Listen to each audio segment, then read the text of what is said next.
आचारा से रहिया बहरनी उठी के भोरे भिनुसार उठी के भोरे भिनुसार फुलावा से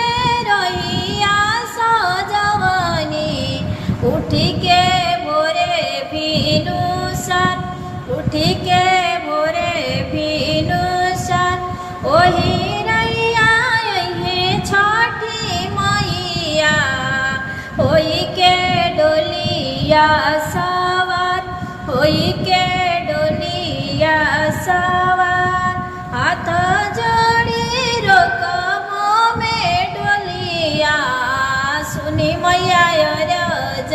हमार सुनी देवय रज हमार कवन कासुर हम कईनी गोदिया बाड़ी सुनसान गोदिया नहीं बाड़े लाल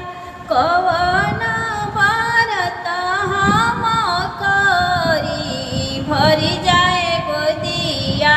हमार भरी जाए गोदिया हमार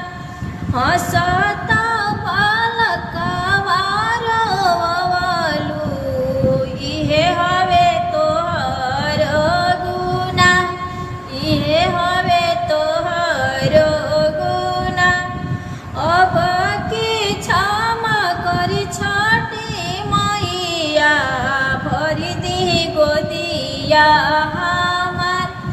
भरी दी गोदिया हमार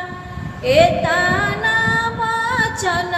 छठी मैया सुनली मने मने खूब हरसाई मने मने खूबे हरसाई कार्तिक मास कर बरतिया बरिहेनी गोदिया तुहार कार्तिक मास